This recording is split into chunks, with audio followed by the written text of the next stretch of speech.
विनायक राऊतांनी अटकपूर्व जामिनासाठी अर्ज केल्याची माहिती आहे। सून गिरिजा यांच्याकडून राऊत कुटुंबियांवर गंभीर आरोप करण्यात आले।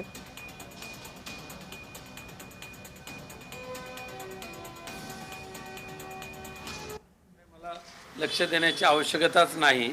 त्यांची स्वतःची जी तक्रार आहे त्या तक्रारीमध्ये त्यांनी लिहिलेलं आहे की ह्या प्रत्येक वेळेला मला भीती वाटत असल्यामुळे मी नेहमी माझे आई वडिलांना सोबत घेऊन ठेवत होते।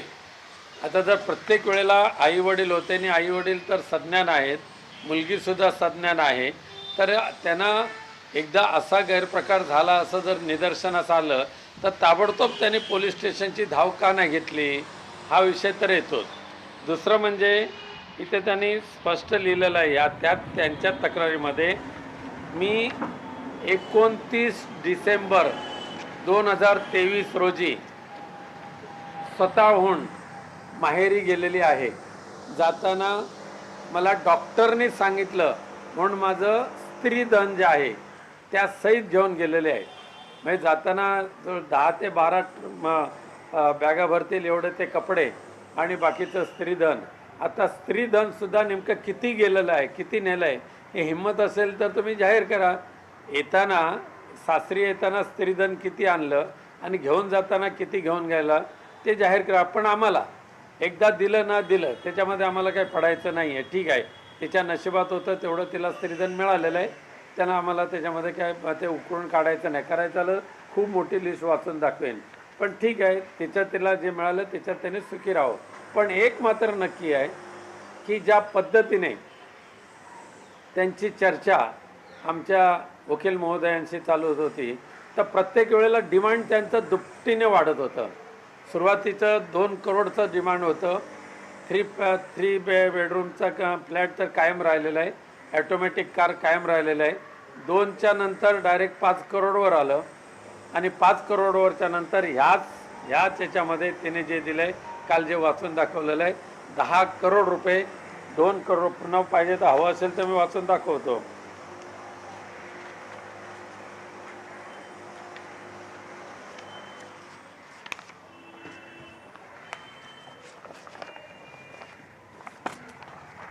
टोटल 12 करोड 50 लाख एवढी डिमांड जे त्यांची वाढलेली आहे।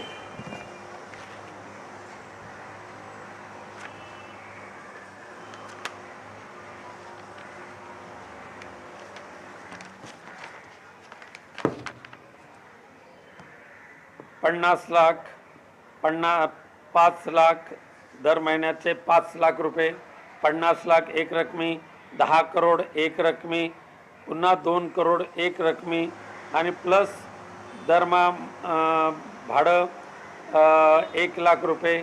त्याशिवाय 3 बेडरूमचा जो घर आहे तो घर पूर्णपणे मिळालं पाहिजे, त्याचं EMI जे आहे ते मी भरणार नाही, ते तुम्हीच भरलं पाहिजे।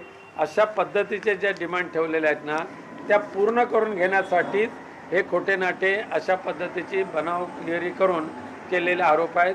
त्या आरोपांना आम्ही काय भीक घालत नाही, कारण आम्ही अध्यात्मातले आहोत आणि आमचं दैवत आमच्यासमोर पंढरीचा पांडुरंग आहे, तसंच आमच्यासमोर आमचं दैवत हिंदू हृदय सम्राट बाळासाहेब ठाकरे आहेत।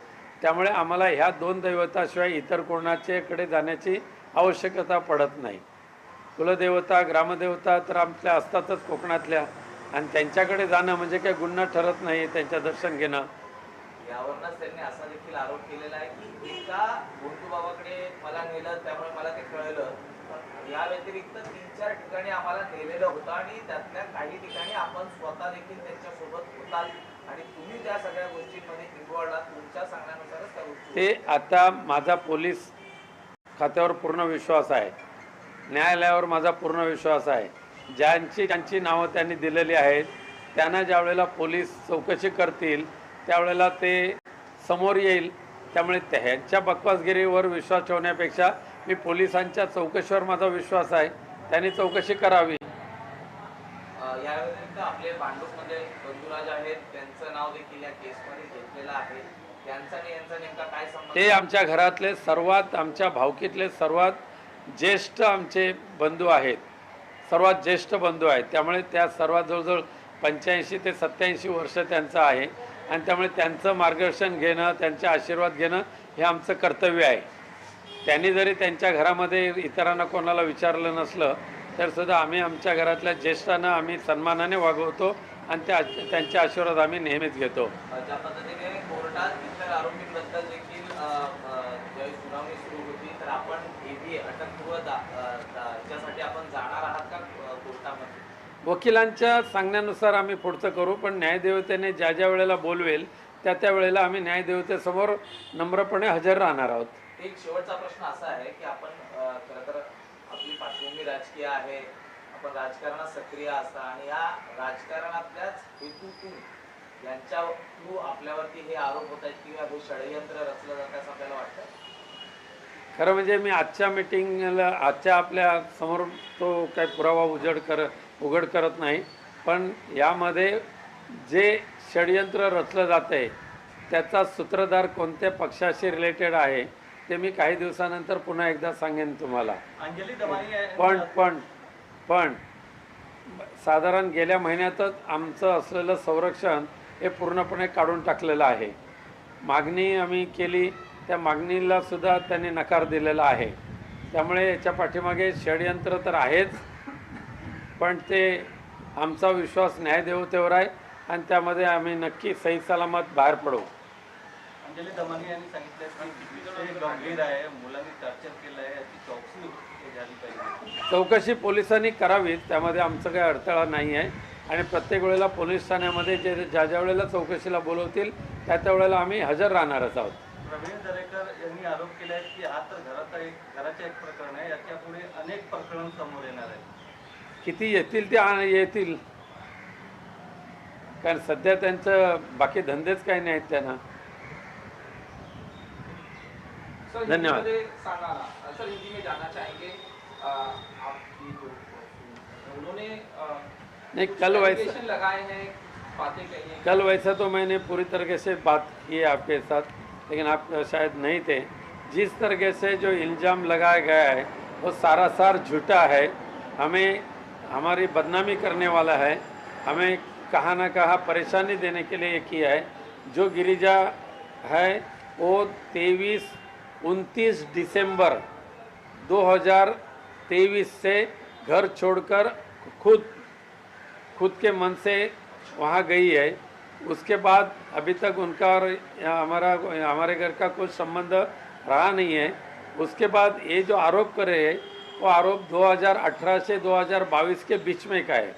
और मेरा प्रश्न एक है, उन्होंने जो खुद लिखा है उसके ऊपर ही मैं बोल रहा हूँ, बाकी मेरे दिल का कुछ नहीं बोल रहा हूँ. ये सारे आरोप करते हुए उन्होंने कहा कि हर बार मैं मेरे माँ और मेरे पिताजी को साथ में लेकर जाता था. अगर मैं कोई भोंदू बाबा के पास जाकर उनके ऊपर कुछ ऐसा ज़बरदस्ती या कुछ गलत तरीके से आरोप कर्म करता था तो उनके माँ और उनकी पिताजी साथ में रहते थे. उन्होंने तुरंत पुलिस थाने में शिकायत दर्ज क्यों नहीं की? 22 के बाद अभी 26 है, 4 वर्ष के बाद अभी उनको लगा है कि ये शिकायत करो. उसके बाद 29 दिसंबर 2023 से वो घर छोड़कर गई, पूरा सामान लेकर गई और उन्होंने स्टेटमेंट में लिखा है मेरे डॉक्टर ने मुझे कहा इसके लिए मैं मेरा स्त्री धन और मेरा सारा जो भी कुछ है, हाँ, वो सब मैं लेके जा रहा हूँ. हमने उसके लिए उसको एक सिंगल वर्ड से पूछा नहीं ये क्या क्या लेके जा रहे वो हमें दिखाओ, ये भी हम लोगों ने नहीं पूछा.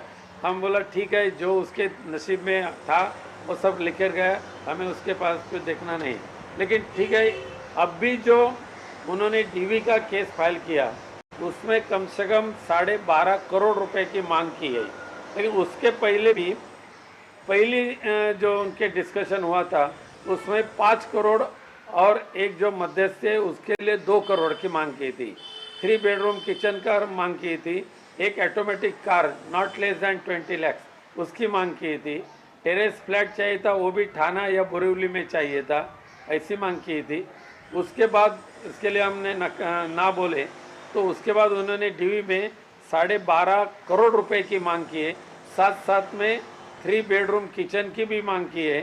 साथ साथ में हर महीने में 1 लाख और उसका रेंट होना चाहिए, वो भी मांग की है।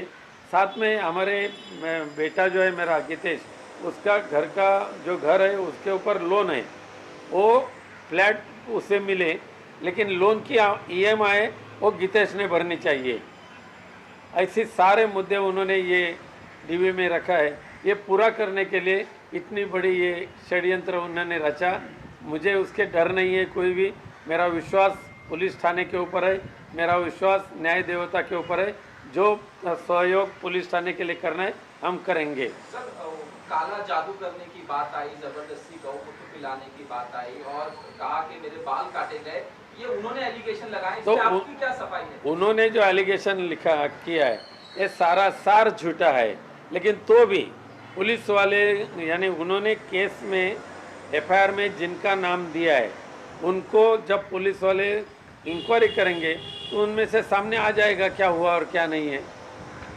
हमें क्या डरने की बात नहीं, डरने की बात ही नहीं। हम कहाँ गए नहीं है और वैसा कुछ हुआ नहीं है। मैं चाहती